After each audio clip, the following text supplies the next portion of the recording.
खंडवा जिला सब स्थानों की अपनी अपनी महत्ता है, सबका आनंद है, लेकिन खंडवा जिले पे भगवान की जरा ज्यादा ही कृपा है। मां नर्मदा की कृपा से एक तरफ ओंकार महाराज ममलेश्वर भगवान और दूसरी तरफ दादा धूनी वाले का ये धूना, ये उनका पवित्र स्थान। मैं आज के इस अवसर पर आप सबको भी प्रणाम करता हूँ, दादा धूनी वालों के चरणों में प्रणाम करता हूँ और ओंकार महाराज से जो आज ये संकल्प लिया है और संकल्प के साक्षी परम पूज्य हमारे जो दादा गुरु महाराज, हमारे स्वामी विवेकानंद जी महाराज, बड़े दिनेश जी हमारे विश्व हिंदू परिषद के संगठन मंत्री रहे। इस अवसर पर माननीय मंत्री श्रीमान कैलाश विजयवर्गीय जी, माननीय मंत्री श्रीमान प्रहलाद पटेल जी, माननीय मंत्री तुलसीराम सिलावट जी, माननीय सांसद विधायक हमारी अर्चना जी से लेकर कंचन तानवे और पाटिल जी से लगा करके महापौर तक सारे के सारे यहाँ पुष्यमित्र भार्गव जी और सारे मित्रों के साथ आप सबको आज का यह दिन वास्तव में होली दिवाली सारे त्योहार होगा, इतना आनंद आ रहा है, ये रोम रोम पुलकित हो रहा, आनंद हो रहा। किसी दिन ऐसा कौन सा दिन आता है जहां हमारे बीच प्रेम सद्भाव बांटने वाली जगह पर ये और 4 गुना आनंद बढ़ता है। हम सब जानते हैं ये लीला ईश्वर की है, ईश्वर ही जाने। शरीर तो सबका आएगा और चले जाएगा।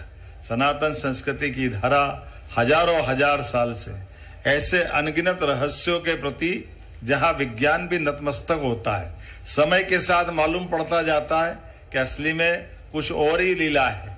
कभी कभी हमको अपने अहंकार से दुनिया पता नहीं किस किस प्रकार से देखती थी। अभी हमने ये यूक्रेन का, रूस का, इजराइल का, ईरान का युद्ध देखा तो भगवान राम और रावण का जमाना याद आ गया, जब ऐसे अमोघ अस्त्र चला करते थे, जब कोई मारने वाला और जहां मरने वाला दोनों के बीच में केवल शस्त्र अस्त्र का ही युद्ध होता है। कौन कहां से बैठा और कहां जा रहा है, 200-300 साल पहले कभी सोच नहीं सकते थे कि यह समय आएगा। और हजारों साल से ये परमात्मा की लीला है और उस लीला का ही चमत्कार, जैसे दादा धूनी वाले जी ने जो अपनी मूल सिद्धांत को रखा है कि जब यहाँ आओ तो सारे अहंकार को निकाल के आ जाओ, मन में श्रद्धा हो तो भक्ति रख के आओ, जबरदस्ती की जरूरत नहीं।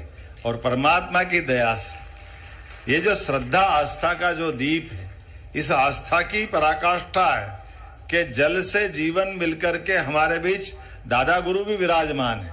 नर्मदा जी की ताकत के बारे में आपने एक बार नहीं, आओ जितनी मर्जी आप प्रयोग कर लो, कोई दूसरा सुने तो दिमाग काम नहीं करेगा, ऐसा होता है क्या? और ये बात सही है, ये पंच तत्वों का बना हुआ शरीर है। दादाजी का ये प्रकट धूना एक तरह से उस तरफ ही तो ले जाता है। इस सृष्टि चराचर जगत में खास करके नवग्रह की रचना के माध्यम से आज हमारे इस सौर मंडल के अधिष्ठाता देवता सूर्यनारायण तो है ही। सूर्यनारायण से तो सृष्टि का हमारा वर्तमान का सौर मंडल को जीवन मिलता है और अंततः सब वास्तव में अग्नि में ही समाविष्ट होने वाले, जहां से शुरू हुए वहीं जाने वाले। और हमारी ये सनातन संस्कृति की धारा जिसके माध्यम से जीवन तो सबको मिलता है, लेकिन अपने जीवन से बाकी लोगों को जीने की प्रेरणा भी मिले, हमारे लिए त्याग समर्पण के साथ जीवन के रहस्यों के साथ साथ कभी कभी ये दुनिया का मृत्यु लोक का आकर्षण ऐसा हो जाता है कि कष्ट किसको कहते हैं ये समझ में ही नहीं आता है। जो कष्ट है वो कष्ट है कि आनंद है, ये दुनिया के बीच बड़ा अद्भुत हमारा सनातन संस्कृति का रहस्यमय संसार है। लोग सुख में दुख में दुनिया में डूबे समझते हैं। हमारे यहाँ की सीढ़ी तो सुख, सुख से संतोष और संतोष से आनंद की सीढ़ी और आनंद से परमानंद की है। जिसकी कामना कोई करता है, जो उसको एहसास होता है उसी को होता है। रोटी 2 रोटी खा करके अपना जीवन यापन तो जिस प्रकार से पशु पक्षी बाकी भी कर लेते हैं, लेकिन 84 लाख योनियों से निकल करके उससे हट करके भी ये संसार अपनी साधना के मार्ग पर ले जा करके अपनी मन की संकल्प शक्ति के बलबूते से, कैसे तो दादाजी धूनी वाले क्या कितना अच्छा सुंदर सिद्धांत दिया, एक चने की 2 दाल, बात की झंझट ही नहीं, हाथों हाथ अपना फार्मूला दिया कि ये जो बाकी आडंबर है इसकी कोई जरूरत नहीं। आडंबर के बजाय यथार्थ के जीवन जिए।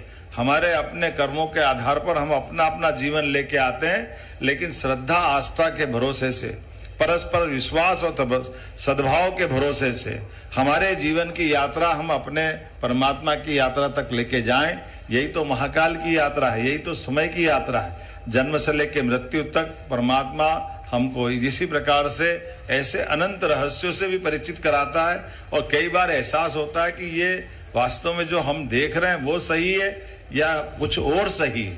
जैसे जाने अनजाने किसी से कहें कि हम अपने इस संसार के अंदर, जो एक बात बहुत सरल है कि जैसे कहा गया कि यत पिंडे तत ब्रह्मांडे, जो पिंड है वो ब्रह्मांड है।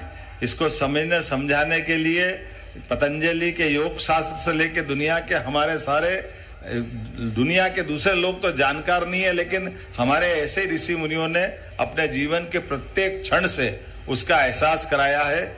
आपने कहा कि कौन सी देवी आई थी गुरु को मिलने के लिए, और गुरु उनकी आत्मा से पढ़ करके गुरु अपने आप एहसास करा रहा है कि कहाँ जा रहे हो। ये बिना बोले जो एहसास होता है, ऐसे कई चमत्कार रहस्यों से भरी हुई दुनिया आज के इस अवसर पर, जब यहाँ एक नए निर्माण का संकल्प हो रहा है, मन के अंदर मंदिर परमात्मा की दया से सच्चे अर्थों में तो मंदिर आत्मा में परमात्मा निवास करते हैं। लेकिन हम सब जानते हैं कि जैसे जल से बर्फ बनता है और बर्फ बनने के बाद जल के पते नहीं चलते, जल बर्फ जब पिघलेगी तभी जल वापस आता है। तो ये जल से बर्फ की यात्रा हमारे जीवन में कर्म को भी प्रेरित करती है, और कर्मों के लिए परमात्मा ऐसे अवसर देता है जब कोई न कोई ऐसी घड़ी, कोई विशेष परिस्थिति बनती है कि वर्षों से आपस में असंभव से चलने वाला ये संघर्ष कब आनंद में बदल गया परमात्मा ही जाने, ये दादा धुनी वाले ही जाने, उनने ही लीला करी होगी। कहाँ 1930, कहाँ 2025, 95 साल का ये एक अलग प्रकार का समय है। लेकिन मैं मान के चलता हूँ सरकार की व्यवस्था तो चौकीदार की रहती है, सरकार के पदों का आना जाना ये लोकतंत्र की अपनी सुदृढ़ एक बड़ी अच्छी व्यवस्था भी है। लेकिन ऐसे में अच्छा काम करने का मौका मिले तो सरकार को सबसे पहले खड़े होना चाहिए। इसीलिए महाराज जी हमने कहा था कि हम भले ही, क्योंकि ये भौतिक दुनिया और सरकार के संकटों में जो मुहूर्त है, उस मुहूर्त का जो मजा, मुहूर्त की जो बात है, हमने कहा आप तो मुहूर्त में बिल्कुल पूजा करा देना, हम तो कभी भी आके प्रणाम करेंगे और बिल्कुल आप जो चाहोगे वो सब होगा, कुछ बचने वाला नहीं। इसीलिए बाबा महाकाल के महालोक का 800 करोड़ का केवल उसका बजट था, लेकिन जब ओंकारेश्वर की बात आई तो हम 2250 करोड़ रुपए की ओंकारेश्वर में हमने स्वीकृति दी। और केवल ओंकारेश्वर नहीं, जब ओंकारेश्वर की बात करें तो खंडवा जिले में दादाजी धुनी वाले का जगह कैसे छूट सकती है। आप जो कर सकते वो सब करो, जो बचेगा वो हम सब करेंगे, जैसा आप चाहोगे, सरकार आपके साथ रहेगी। मैं अपनी ओर से पुनः आज के इस अवसर पर आप सभी को प्रणाम करता हूं और उम्मीद करता हूं दादाजी अपने सूक्ष्म शरीर में इस सारी लीलाएं भी देख रहे होंगे और वही हाथ में यश देंगे तो निश्चित रूप से प्रकल्प पूरा होगा। मेरी अपनी ओर से दादा धुनी वाले महाराज जी की पुनः एक बार जय जयकार करते हुए अपनी वाणी को विराम दूंगा। बोले दादा धुनी वाले महाराज की। आज के इस अवसर पर पुनः आप सबका वंदन, अभिनंदन। भारत माता की जय।